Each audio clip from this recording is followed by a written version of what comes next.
What's going on, ladies and gentlemen? Welcome to the Chum Zone. We are finally back.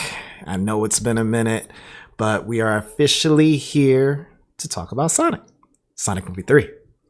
So with that being said, we're going to go through most of the things that we liked, most of the things we didn't like, the pros, the cons, the nitpicks, and things that we thought could have been better. There you go. So with that being said, let's go in.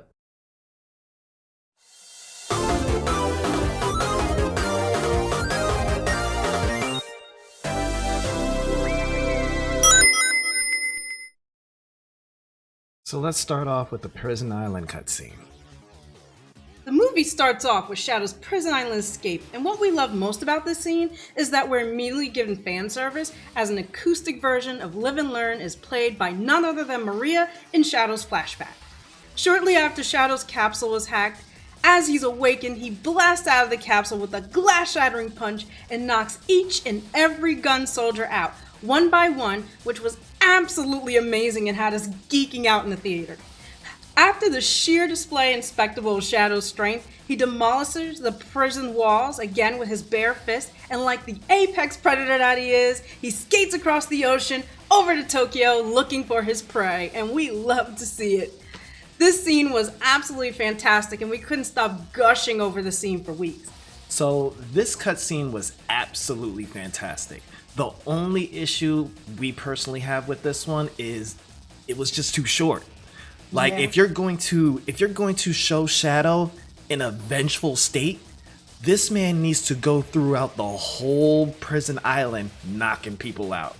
There has to be vengeance in his eyes. There has to be a few more moments of him just taking some damage, doing some damage inside this base, and then going after his prey.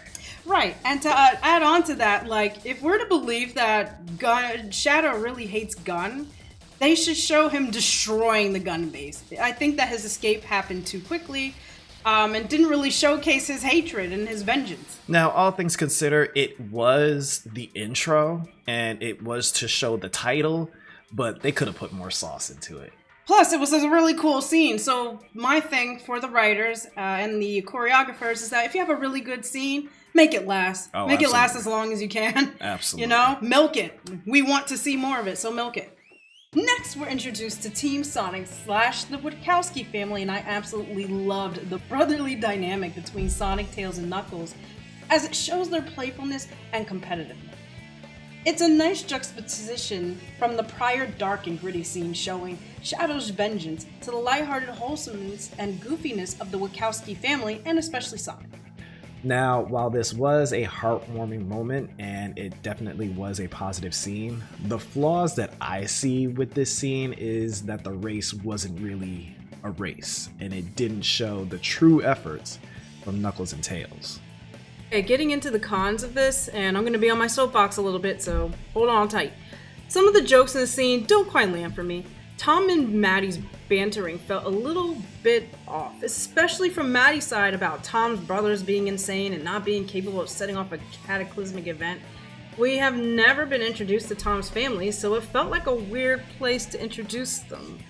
A little forced even. I think that should have been kept for a different scene, which I'll get into later. Also, Maddie's tone with Tom felt more annoyed than happy during a fun family day, which also felt a bit off to me. I think that Maddie's friendly, caring, and animal-loving, I'll say pretzel lady, demeanor from the previous movies needs to be kept, and she should have happily and jokingly told the boys, "Remember boys, no cataclysmic events in this race," which would have better kept her bubbly personality intact. Two other issues with this scene is a contradiction and another one that is an absolute plot hole. Now, for the first example, I'll use the term plot hole very loosely, and it occurs within the Earth Day celebration. Although they didn't say it was the first, the way Sonic is surprised that they're having a celebration for him sort of indicates that this is the very first Earth Day celebration. Now, of course, Sonic has been living on Earth since he was a child, so it's obviously not the very first anniversary. However, it is most likely is the first anniversary since he met Tom and Maddie, which means he's only been with them for a year, or maybe even a year and a half. However, this directly contradicts a later scene with Eggman telling Gerald that he had been after Sonic for years, and that Gerald destroyed him in a single afternoon. If Sonic only met Tom and Maddie a year ago, then he couldn't have possibly been chased by Eggman for several years because he met Sonic the same time that Tom and Maddie did. Now, this scene probably can be explained away as Sonic's first birthday celebration, but that he just lived with Tom and Maddie for maybe a year or two. But the scene doesn't give the impression that that's the case. So I marked this as a somewhat plot hole, mostly just a possible verbiage contradiction. The only thing I can think of is maybe Eggman might have been exaggerating just to give it a little spice. But it's kind of like, take it with a grain of salt. Yeah, I do agree. I mean, Eggman could have been exaggerating, but it just seems like the writers forgot a little bit. And the reason I'll say that the writers forgot is because there actually is a confirmed plot hole in this very scene. Now, the second example that I will get into is 100% a plot hole, and it comes immediately after the celebration when Sonic shows Tom his old cave, and Tom looks around it as if he's never seen it before. However, at the end of the first movie, Tom and Maddie are the ones who take all of Sonic's belongings out of the cave and move them into the house. Tom has to have already seen the cave, unless we're to believe Maddie moved all of Sonic's belongings all by herself. I highly doubt it, because Tom's presented Sonic's new room to him together with Maddie, so we're led to believe that he helped set it up. So I'm gonna have to mark this down as a big old plot hole. So we have two plot holes, again, loose plot hole, contradiction kind of, and one confirmed plot hole in the same scene. If the Sonic writers are going to keep the momentum up with these films, then they need lore experts to keep up with the movie's lore and make sure plot holes like this don't happen, because they'll become more obvious and more glaring as time goes on. This can become a big problem, especially if they forget big details. The final issue with this scene is that the gun agents come out of nowhere to pick up Team Sonic almost instantly. We're not given much context, and we're not shown the urgency of Gun dealing with Shadow in Japan that led them to deciding to call on Team Sonic. They just, boop, show up in the family picnic and pick them up within hours. And this doesn't mesh well with the scene of Shadow in Japan, because Shadow was walking around Tokyo in the rain all by himself, just grappling with how long he had been asleep and really wasn't destroying Japan. In fact, when Gun surrounds him, he says he just wants to be left alone. Due to the unearned urgency of Gun picking Team Sonic without Shadow causing total chaos explains why so many viewers felt these scenes in particular were rushed and jarring. They should have instead shown Shadow causing absolute chaos and destruction, and the Gun soldiers being manhandled and tossed left and right, then show Commander Walters demanding backup, which then leads to Team Sonic being picked up. I think a scene like that would have been much stronger than the helicopter randomly showing up. And it didn't need to be long, just a few minutes of Shadow whipping ass. Jumping right into it, no pun intended, Team Sonic with the iconic No Food or Movies line made their way into the center of Shibuya. This whole scene was amazing, from the reveal of Shadow to the beatdown Shadow gave everyone, the gun, the motorcycle Shadow stole, Sonic and Shadow just clashing, the way they just seemed like a Dragon Ball episode. It was so epic they made the power grid shut down. It reminded me of Sonic Movie 1. So, my only issue, I only have maybe 1 to 2 issues with this. One, again, it wasn't long enough. Stuff like this, the action is what drives people in. People long for the action, so yes. Drag it out. Make it actually look like a Dragon Ball Z film, and let them duke it out. Give Knuckles the opportunity. Give Tails the opportunity. Let them team up even just a little bit, just to shake it up. And speaking of Knuckles, the only issue I have with this scene is that they nerfed Knuckles. And that ties in the scene not being long enough. If the scene was longer, they could have added a part where Knuckles goes toe-to-toe with Shadow for a few minutes, before he does Chaos Snap and eventually overpowers him. Shadow is not physically stronger than Knuckles, and in just the film prior we're shown that Knuckles is a scary, formidable opponent, so Shadow beating Knuckles so easily here isn't consistent with the established character lore. However, It can be written off as Knuckles not being used to an opponent who can teleport at will. So long as they make sure Knuckles can withstand Shadow in the future, this won't be an issue. The Chao Garden scene was absolutely amazing and totally adorable. I love the Detective Pikachu joke. I cackled in the theater even after seeing the joke in the trailer. I love that Pokemon exists in Sonic's universe, and I love that opens the door to a Sega and Nintendo crossover in the future. The Chao were gigantic and adorable, and seeing their live show with the Japanese version of the Jackson's 5, I Want You Back, made this ultra huge Michael Jackson fan smile wide. I also love the backstory we were given for Shadow about him coming from a meteor. I know the scene was hit or miss for some people because they felt like it retconned him being created by Gerald. However, Sonic Team, namely Iizuka, retconned all the way back in Shadow the Hedgehog 05 when he introduced Black Doom. To me personally, the introduction of Black Doom convoluted Shadow's backstory from SA2 and led to a mess of things that we simply don't need, such as explaining why an evil presence like Black Doom would even come to Earth and be willing to work with the very humans he plans to take over. That's why I feel it's better that they took this route and just left Shadow as the possible son/spawn of Black Doom without him being an alien experiment. Now, just have him being an alien that came to Earth on his own. This opens up Black Doom and the Black Arms eventually coming to Earth, possibly by tracking Shadow, later on in the franchise. No cleanup needed here. In fact, I feel the reverse happened and the movie actually cleaned up the game's backstory. And finally, in this scene was Agent Stone! Oh my god, he's such a badass in this scene with him appearing on the motorcycle and disappearing in the night as Team Sonic chases after him. They did him so much justice. I love him. Now, the only downside to the scene I would say is Commander Walters himself. For one, he kind of just pops out of nowhere to meet the boys, and then after he gives Shadow's backstory, he just freaking gets blown up and quite literally dies, so we're led to think. I say this because a later scene occurs that doesn't make sense if he dies. He would have to be alive in order for the scene to work, and we'll come back to that once we hit that scene. I'm sure a lot of you already know which scene I'm talking. This is the beginning of a recurring issue with the human characters film that I'll address at the end of the video. Meeting a sloppy Eggman. Just the fact that he's fat. He got to the point, he's finally his core chubby self, and that's all we wanted. But at the same time, it's funny because he starts out to be a true menace, like he's supposed to be, and then everyone thought that the Doctor was dead, but it turned out he was defeated. And what's cool about that is we notice that Eggman always dies just in case Jim Carrey doesn't want to come back.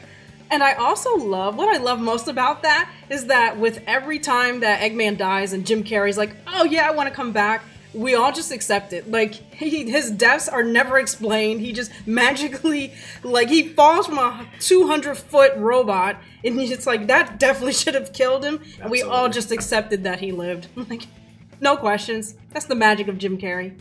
And what better way to get the egg out of the shell, but with the babies he created out of his egg sac.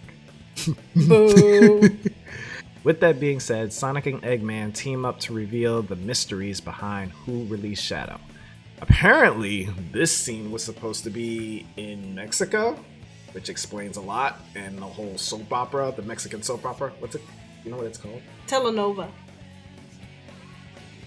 She knows this stuff. I don't. And now we get to the cream of the crop for me in this film, Shadow and Maria's backstory. I have been absolutely gushing and fangirling over this scene since the movie dropped in December. Shadow traverses through the old gun base, and it was absolutely heartbreaking to see him brush his hands over Maria's old skates.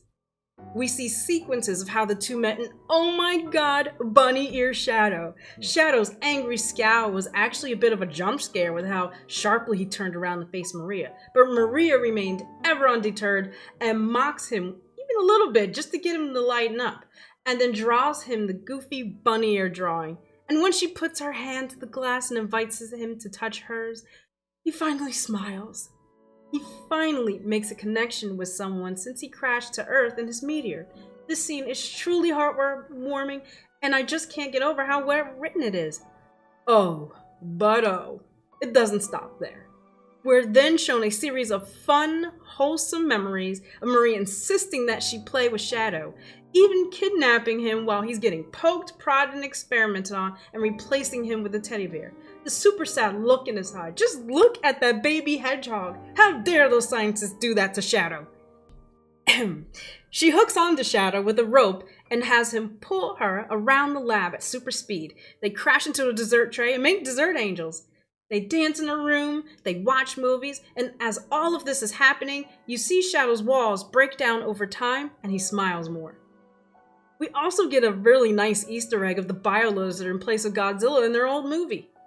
Then, at the end of it all, we get a soft scene with Maria in her iconic blue dress, leading Shadow to the grassy roof of the facility where they laid upon the flowers, watched the stars, and Maria gave Shadow one of the best lines in movie cinema in a long time. The light shines even though the star is gone. She reaffirms to him that he's not a monster, he's her friend, and the sequence ends with Shadow sadly touching her record player.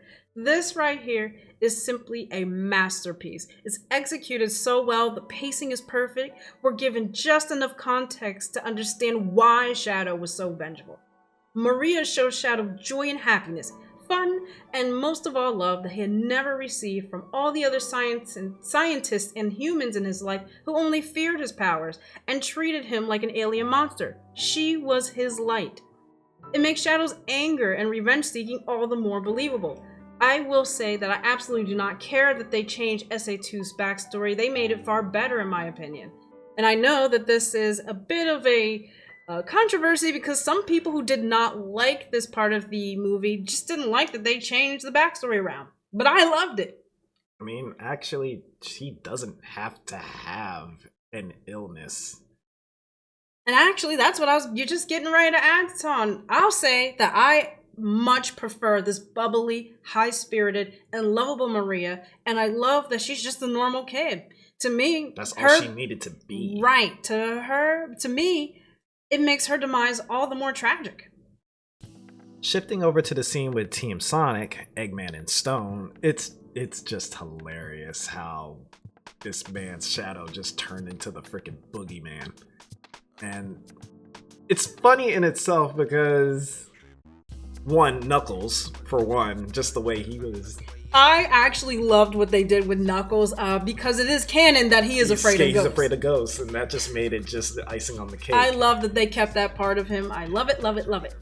So while everybody else was fine with the whole jump scare scene, when it came to Sonic and Shadow, again, you missed the. I get it. You want it. He surprised Sonic. He slammed them into the wall. Stop it.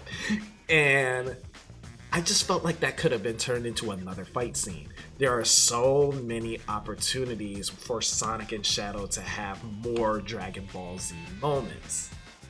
Milk it. Yes, milk it. It's more pleasure for the fans. Hobbyists, Tom and Maddie. So I'm gonna keep it 200 with y'all. I don't like humans. I don't like humans in Sonic games. I don't like humans here. That's just me. But we'll take it over to my lady. All right, so I have mixed feelings about this scene, to be honest, and bear with me because I'm going to be on my soapbox a little bit, and just hear me out. So on one hand, I love how absolutely hopeless Tom and Maddie have become since the boys enter their lives, and that they quite literally don't know what to do with themselves without them. While I don't mind that, I think a greater use of this time could have been implemented. They're only farting around with their weird hobbies for about 5 seconds before Sonic, Knuckles, and Tails show up, so this is just a teeny tiny nitpick. I just wish they did something more with Tom and Maddie here, especially Maddie, because Tika Sumpter is gorgeous. And she deserves all of the lines. I know many Sonic fans, case in point, don't like the human characters, but some of us do like them. And we don't want them reduced to hopeless side characters. We already have Wade for that. No offense, Wade. Another thing that could have been done with the scene was introduce Tom's brothers as mentioned earlier in the film by Maddie. And I don't mean make them actual characters who pop up at the front door, but just have Tom talk to one of his brothers, and I say talk loosely, on the phone or FaceTime, rather than mention them randomly during the racing scene, having them mentioned during this do-nothing scene would have been a much more appropriate time to introduce the brothers into the lore. The only other fix to this is to not mention them at all, especially if nothing will ever be done with said brothers, and they'll never be brought into the series at all. Either way, this would have been a good in-between scene to make the human characters more relevant, at least with bringing in more lore, but again, nitpicking here. Alright, so the only other issue I have with the scene, again, is Tom and Maddie's weird banter. Tom uses the little Tom puppet to make a joke about getting rid of Maddie, to which Maddie says he's in big trouble. I'm assuming the joke is a play on her sister Rachel always telling Maddie to get rid of Tom, but without Rachel, the real one. Not just Maddie turning into Rachel, but the real one. Without Rachel in the film, it just comes off as misplaced and weird. Like Tom is actually tired of Maddie. It's one thing for outside forces, like crazy relatives, to joke about the two leaving one another. It's another if they say it themselves. This scene, as well as the weird banter from the beginning of the movie on Maddie's part, just takes away from their overall sweet relationship. Now, hold on. I'm not saying every marriage is 100% sweet and lovey-dovey. This isn't a family sitcom, and their marriage struggles are not the focus here. Plus, with each character getting fewer and fewer lines, we don't have time for what little spotlight they do get about them suddenly disliking each other. This can be fixed if they push another TV series out, this time involving Tom, Maddie, Sonic, Knuckles, and Tails instead of Wade and his crazy family. I would be all for this type of drama between Tom and Maddie because then you'd have time to flesh it out with a TV series. But for the films, I think it's best to leave this sort of drama out and just keep Tom and Maddie fun and supportive of their adopted sons and each other. On that note, I gotta ask, with Tom and Maddie being weird, I gotta just say, is Maddie expecting or something? Because in this film, she just seems a lot moodier and a little out of character than usual. In the same exact scene, she kind of lashes at Knuckles, assuming he's growling at her over the Master Emerald. I don't know, I was hoping from Sonic Movie 2 that Maddie and Knuckles especially would be besties, but instead she seems always aggravated and rolling her eyes at him. I gotta say I don't like it. She's his adoptive mother and guardian. I'd like her to act like it with Knuckles as she does with Sonic and Tails. So I actually have to agree with Ashley on this one, because not only this happened in Sonic Movie 3, but it also happened in the Knuckles series. And I think that's where it came from, too. Like, no, don't get me wrong. Knuckles did do some obnoxious things. We get it. He's from a completely different world. But I felt like Maddie should have been a bit more of her pretzel lady self, rather than, I don't know, it just seemed like she was a bit more angrier in these two specific movies now. But that's just my take on it. Yeah, and I don't want Maddie to fall into the angry, woman trope. We already kind of have Rachel for that, so Right. To have Maddie turn into that is redundant, Maddie's supposed to be a foil, kind of like, her opposite to her sister. So she needs to remain sweet. Rachel can be, the angry woman. And it works for Rachel. The Gun Headquarters mission. Oh my god, that Afro beats when they introduced London was so good. I count as the villain theme song. I don't even care. I don't care what any of you say. That's the villain theme song. Afro beats. Oh yeah, get over it. This entire segment, from the time they arrive in London till the end, is entertaining through and through. The jokes land, the characters all play off each other well, humans and anthropomorphic animals alike. Sonic's impatient side really shines here. Knuckles is ever adorable with his eagerness to smash and break everything he gets his hands on. I like how Tom and Maddie are finally relevant to the plot and play off the boys well and each other. In fact, I would say this is the best scene with the two. This is what I want to see. More of this. The human characters need balance. They shouldn't dominate too many scenes, but it's not good to make them useless either. They work best when they support the main characters. And I absolutely love, I gotta say this, I'm black, I can say this. I absolutely love that Tom got away with blackface here. That was clever of the writers. That was funny. When I can't even hold you. That was actually pretty funny. That was good. Very clever. When shit is funny, it gets a pass. I love the blow in the cartridge joke. They warmed my inner 90s kid. Hell, I even cackled at Gerald's "There's a woman in the army" line. That was a crazy joke to insert. That was bold. That was actually, that was, again, good on them. They're very clever with these puns. The writers are really pushing boundaries, and I love it because they're being clever and thoughtful about how they write it, so it doesn't cross into stupid or offensive territory. Well done. Also, I've got to mention this. I also loved the Shadow Loves Latinas meme getting brought into the canon. That has to be mentioned. We live in a timeline where Shadow watches telenovas. Peak cinema. Peak. Real quick, I don't think you were there for the Twitter takeover, but Shadow likes Latinas. Yeah, the whole internet has mentioned it at this point. Okay. Yes. Let's continue.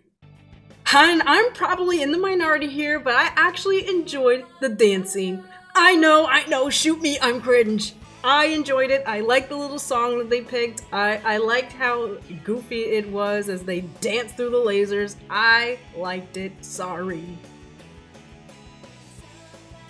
I got it. So I was thinking about it, and she kind of changed my mind because I thought that whole cut scene was mid. I think it could have been done better, but seeing it and hearing her thoughts shine a little bit made me think, okay, it was a lot better than I thought it was gonna be. Yay! I converted him. Now he likes the scene. So, while of course I do enjoy the scene, the only critique I have of this entire segment is with Tom changing into Commander Walters. It's not really a flaw of this scene, but a flaw of the earlier scene with Commander Walters' supposed death. Since we are initially led to believe the commander dies, this scene doesn't work because he's supposed to be dead. However, because this scene happens, now we're led to believe the commander's actually alive. Because surely his second command, Rockwell, would have known if he succumbed to his injuries. Since she fell for Tom's trick, I can only assume that he is actually alive. It just would have been nice if the film gave us a little bit of a tie-up for his scene. They could have had Rockwell say, "Commander, I thought you were still in the hospital," instead of Tom saying, in disguise, "You thought I was dead." Her saying that would confirm that he was in fact still alive, just in the hospital. And it would have tied up his story a bit neater than what we got. And the other issue is that Commander Rockwell completely disappears from the film after this. We get no follow-up to her story. Would have been nice to have a small cutscene of her at the end acknowledging Sonic, Tails, and Knuckles by their names instead of just aliens, which would have shown that she learned to not only trust them, but to respect them as citizens of Earth and not just aliens. Again, just minor nitpicks I think will help keep future movies cleaned up. But here's the thing, these are valid nitpicks because Commander Walters and Commander Rockwell, they just fall off the face of the planet and you don't see him again. One gets blown up and is in some rubble, and then the other one just walks away. It's like, I know people don't like the humans, but that doesn't mean you just, bring them into the series and do nothing with them. You still have to give them purpose and tie up loose ends. You can't just leave it hanging like that. Agreed. Now, I've also got to add here, I do like how the tone of the movie immediately shifts into a more serious one once Tom gets hurt. I know people complained about the jokes a lot, but none of them are really out of place for Sonic. I mean, at least they're not Baldy nose hair type of lines. Some are even really funny. But the best thing is that once Tom gets hurt, Sonic doesn't crack a single joke after that, and that's a good thing. It shows that the writers can be good at balance if they try. But they did kind of mess up later, and we'll cover that shortly. I'll even add this. I'm trying to remember. Okay, I remember. When Shadow revealed himself and he talked about Gun, Sonic got serious again. Because he was like, okay, obviously he's got beef with Gun. Gun is... Sonic gave Gun the side eye. So he was just like, all right, let's investigate because this isn't working out. What's going on? Right, and I actually like that they added that in, and Sonic says, "Oh well, we're not going to trust anybody." He tells Tails. Then I like that, You should never trust the government. Okay, sorry. Arc Launch and Team Sonic's End. I really don't have anything bad to say about this scene. I love the fact that Eggman is being cheery with his pops, while Gerald is the complete opposite. It shows that their motives are completely different from each other's. While the arc is launching, if you pay attention to Eggman's theme song, that is actually playing in the background while they are lifting up and going into space. A very nice touch for a serious moment like this in the film. Shifting over to Team Sonic, Sonic is enraged with the injuries that took place with Tom. And to be honest, I thought they were going to kill him off. Actually, they were. What? You didn't know that?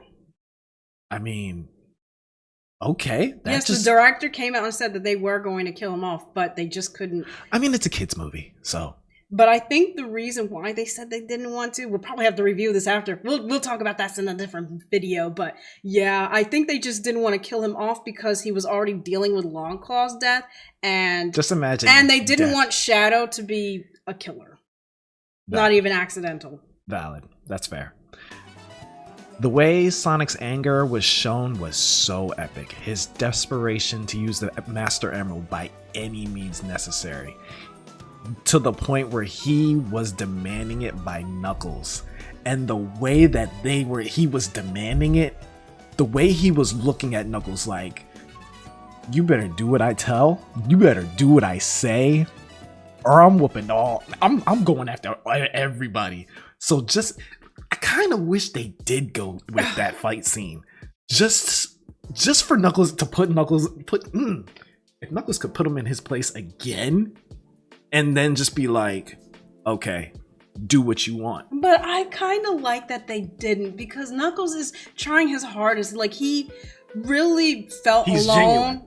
He's genuine, and he felt alone after losing his entire tribe and his father. So he literally says at the end of movie 2 that we are a tribe now. So to him, they are his brothers. That bond was real. They're his brothers, so, you know. Brotherly tough love. Knuckles just can't, and he's actually the older one. Remember, Knuckles is 16, Sonic is 15. So he's more impulsive, he's younger. Knuckles is older, so he's like, you know what? I'm the big brother here. I gotta calm down. That's fair. So I like it. That's fair. So fast forward real quick. Don't get me wrong. I'm happy to see Wayne. I am. I really am. But the disrespect towards the Master Emerald, I have to fight him. You're playing hockey. You're playing hockey with the Master Emerald. What if you broke it? What if you destroyed it? What if you hit it and it just shattered? Yeah, and then in this world, the Master Emerald is very fragile because they keep putting the Chaos Emeralds inside of it. And enter Supersonic. Just, again, the fact that Sonic came out of that portal and was like... He snatched those Chaos Emeralds up. He just looked at Wade and was like, I'm here for the Emerald. Thank you. Just zipped away. Yeah, he wasn't playing games. After Tom got hurt, it was a wrap. Now, this is where things get interesting. We finally get the truth as to what happened to Maria, Gerald, and Shadow. At least, what Shadow envisioned. I honestly wasn't expecting them to put a bullet in a child's head. I mean, this is a movie rated for kids. But instead, they went for a more, I'll say, subtle approach. Shooting chemicals instead of the actual person is a nice touch.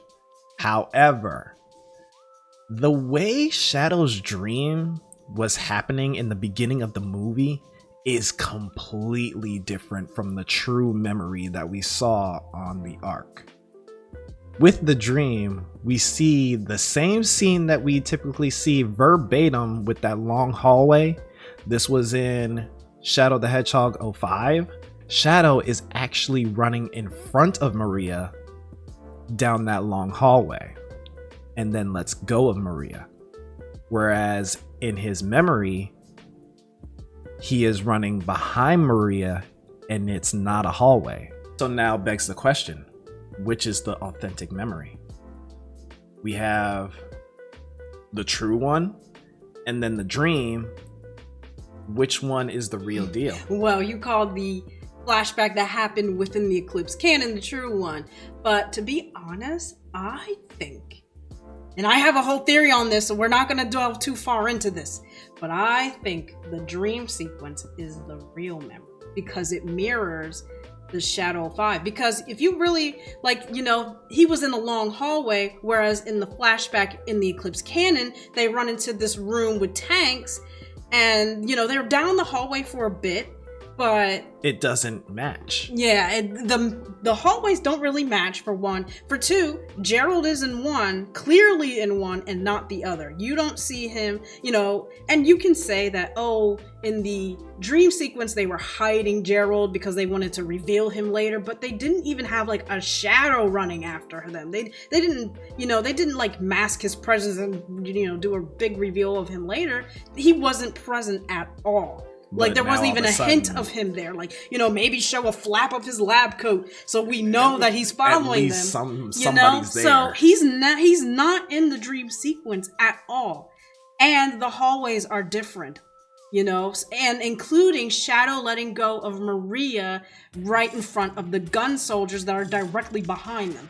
So he never let go. In the other dream sequence, he never lets go of Maria's hand. They are still hand in hand with Gerald behind them, going to the room with the canisters of whatever acid that was that blew up. So these memories are not matching, and I do believe that it's a possibility that there might be more for the future. Well, what I'm thinking in my theory is that Shadow has memory issues, which is confirmed in the game's lore. He does have memory issues there, and I think he has memory issues here. And I think he's just misremembering it. So people were mad that Maria didn't get shot, but did she really? And he just blocked it out. We'll talk about that in a future video dedicated to theories. Supersonic versus Super Shadow. Why was this so perfect? Why was this so good? Why? I can't even fathom like the way it started. Cause Supersonic, he just wanted the smoke. Straight up. He literally ripped Shadow from the Ark and flew this man into the earth. Then he's talking about some show yourself, coward. And then out of nowhere, Shadow comes out with he punched the emerald out of him. Yeah, now I got a little bit to say about that one. We gotta talk about that, but let's continue with the beatdown. Then they go Super again, and then he got Super right off the rip. It just turned into a whole Dragon Ball Z episode, and once again, you don't give us enough. This is a whole Dragon Ball sequence. Oh, you yeah. need to drag that out to the brim. There needs to be like, okay, cool. You gave us some punches across the world. They were beautiful. They were beautiful. But yes, because I gotta say, this was a scene that I was going gaga about. Everybody was going gaga about that. Action, the martial arts, it really did feel like a Dragon Ball-esque fight, and I mean that in a great way. I mean, they were smacking rings at each other, smacking each other from continent to continent. What a show. And I gotta agree with you here. This fight could have and should have been way longer. I think they should have honestly skipped the Ivo versus Gerald fight altogether and focused just a few more minutes on this one. I know CGI is expensive, but boy, my eyes were craving for more of this fight. There's so many moments where there should have been more clashing of their fists. Like, Shadow has Chaos Snap. Sonic should have at least a little bit of ability to read it at this point since he's going Super. Some of those cutscenes should have been just him just looking out for Shadow, looking for those moments to strike. Oh my goodness, it was so epic. But it's fine. And it had potential to be even more epic. Like, people would have been talking about this movie for the century. I mean, they are going to do that because this was still a very good movie. But if this was just dragged out, just give us like 3-5 minutes of just raw fighting. Mm-hmm. Just 3 minutes. Mm-hmm. It was over after like 30 seconds. That's what it felt like. And that was just too short. It was so good. Give us more. And just a little something, because this did dawn on me. We only seen Shadow skate 2 times. Oh yeah, the Eclipse Cannon, and when he went across the ocean from Prison Island. Like, hello, Sonic can run, Shadow can skate. That I love the motorcycle scene, but them neck and neck. Which they could have done here. They could have been racing across the planet, just beating the crap out of each other, causing natural cataclysms, which would have tied into what Maddie said earlier. And, you know, because I think when they clash, I think there was another, like, global power outage, and they showed that. But I want to see more destruction to show, like, this is the power of a chaos. super, yes, of chaos energy and a super hedgehog. Show how dangerous it is, you know, and that can tie into, that is so much lore right there. You know, how dangerous a super hedgehog is, how important they are to protecting the planet, but how dangerous they are as well. Destroying the planet. Oh yeah, and that could lead to more distrust with Gunn, but again, in the future. But it opens, when you add more scenes, it opens up for more lore, more story. You gotta do it. More food. Yes. More food for the table. You gotta do it. Yeah. This, I don't know what they were smoking when they decided to do this, but one of two things. Either it needed to be redone, or it shouldn't have existed in the first place. We needed something like this to be serious. Come on now.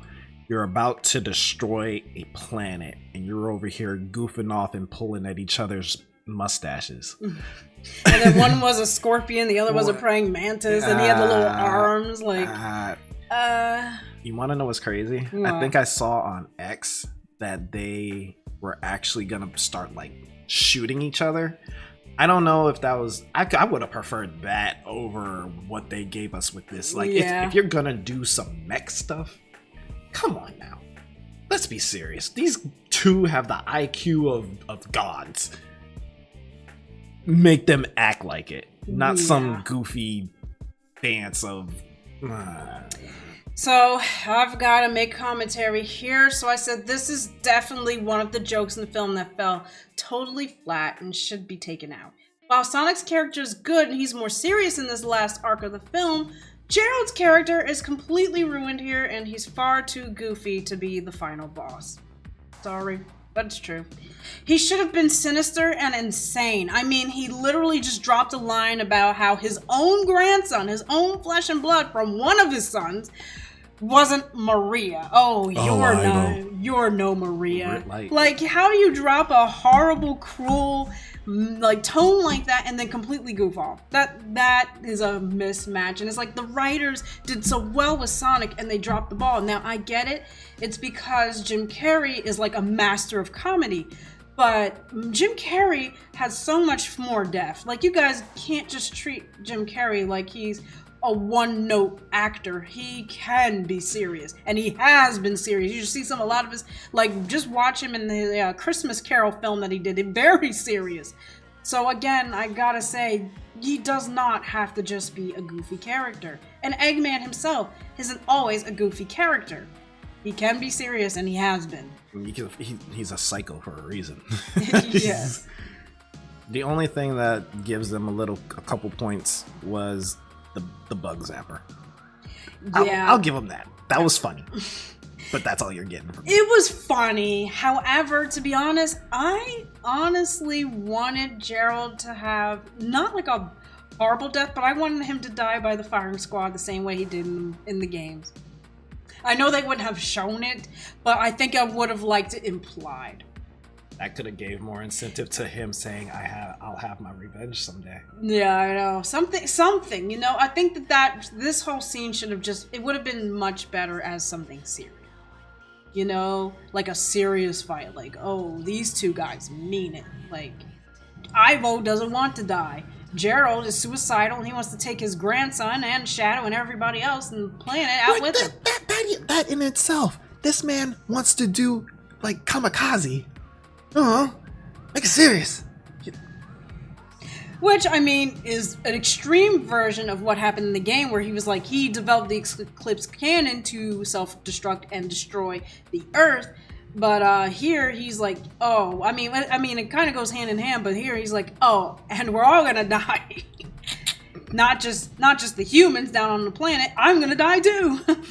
So, but yeah, definitely be more serious. You can't, treat Jim Carrey like a one-note actor. Like, he just comedy. He could do so much more. Sonic and Shadow's teamwork. Beautiful choreography. The gun robots, live and learn playing in the background. Sonic and Shadow striking a pose in their super form. We have never seen that before. And then the fact that they're making their way to the arc. We've seen this pose so many times. We've seen it from the very beginning to Generations to now, and we've seen it in their super form. Beautiful. It's like a cherry on top. This is just icing on the cake. And I gotta say, my favorite part of this entire scene was the dap up. Like, oh my god, I love that they dapped up into their super forms. I can't get enough of that. That was peak. Yeah, that was a very good I was like, oh, look at these two hedgehogs, not them dapping up. Okay. This man has a catchphrase. That was awesome. They were cute. So, it's funny how instead of the Robotniks using the moon as a threat, it was used as collateral damage. Collateral damage. I'm good at this stuff. Anyway, it was used as collateral damage, and by accident, since they were steering the laser away from the Earth. We have got to talk about the sweet and the bittersweet moments here. First, the sweet. Sonic falling to Earth and Tails and Knuckles rushing to save him, and them crashing landing to Earth in Knuckles' arms is so cute. You can really feel the brotherly vibes radiating off this trio, with Knuckles being the eldest protective brother, Sonic the middle child, and Tails the baby. I hope they give us a TV series focusing on the boys, seriously. As for Ivo and Stone, Stobotnik Endgame, actually. Oh my god, we got Stobotnik, Robotnik's last message broadcasted across the Earth, and it's to Stone, I melted. And then he dies. So we lost Stobotnik as fast as we got it. Dang. How was that for a happy ending? Dang. I am so hurt. That's tough. However, we're not too worried since we know Jim Carrey's coming back, so hopefully we get more of them in the future. Just to point out, he died again. So now it begs the question, is Jim Carrey coming back? Or are we moving on with Jim Carrey? I'm pretty sure he's coming back. I feel like he loves this. He does. It makes him money. And I think he likes having adoring fans, because I think he likes, giving the kids, and to him, we are the kids. We really are. 30-year-old asses. Something to watch, something to enjoy. He loves it, So I think he pretty much hinted on Twitter, or there was an interview that he said that he was pretty much gonna come back. He'll think about it, but he'll be happy to come back. So I think he's coming back. He's gotta tease it a little bit, just to pull the strings. I think he enjoys putting us on edge a little bit at the end of each movie. I think it's a running joke at this point. Why not? And with that, we're at the end.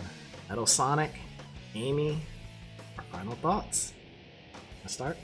Oh my god, let's talk about Metal freaking Sonic. Let's go! We actually called him back in Sonic Movie 2. We felt that Eggman was collecting all those clothes from Sonic for some great machine and figured it would be Metal. Now, we don't know how Metal Sonic was created here, so we don't know if we were right, like if he was made from the quills. But he's here, and that's all that matters. He looks absolutely beautiful. Like they plucked him right out of the game and stuck him in the film. They really did that. Can't wait to see him in action in Sonic Movie 4. Now, let me real quick talk about Metal. So, the part that thickened for me was the fact that there were multiple Metal Sonics and not just one. Metal Army. Right, so that begs the question, who's pulling the strings with this, and how did he get created in the first place? Because, again, Eggman is dead for the time being, so how is this going to play out? How is this going to unfold? And now we shifted over to Amy. And while I am excited for Amy and to see what she can do, I wonder how they're gonna top Shadow the Hedgehog. Yeah. So Amy. I'm gonna say that I'm excited, but extremely fearful. And I won't get into details in this video since we're at the wrap up. I'm gonna share all my thoughts in our next video. So our final thoughts. I'm giving this 8.5, 9 out of 10. I thoroughly enjoyed it. And to be fair, I practically watched it, what, 3 times? I don't know, I lost count at this point. It's a very good movie. It's a great trio movie. 1 was good, 2 was better, 3 was best.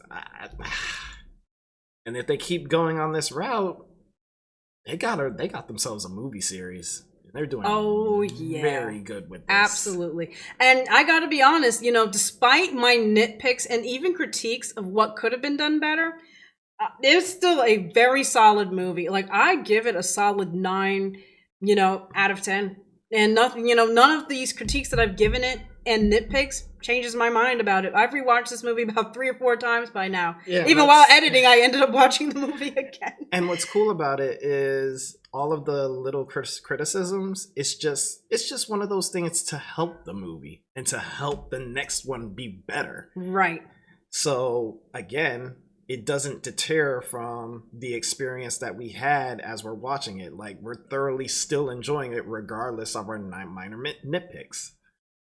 So with that being said, I'm genuinely looking forward to Sonic Movie 4, and hopefully we get more series. Well, as a matter of fact, and again, we can go into this in our next video, Idris Elba pitched the idea of a Knuckles and Shadow TV series, which I have no idea how, I would expect Sonic and Shadow. Knuckles and Shadow would be very interesting, especially considering their personalities. The dynamic. I have a feeling they're going to fight. They will fight a lot. Yeah. They're gonna But that would be good because it'll fix one of the problems I had, which them nerfing Knuckles and having him not handle Shadow. Oh, let them fight. Oh, yeah. Please they definitely have to let them fight. They got it. I think that Knuckles will probably kind of meet up with Shadow like, Hedgehog, you were impressive. I want to fight you.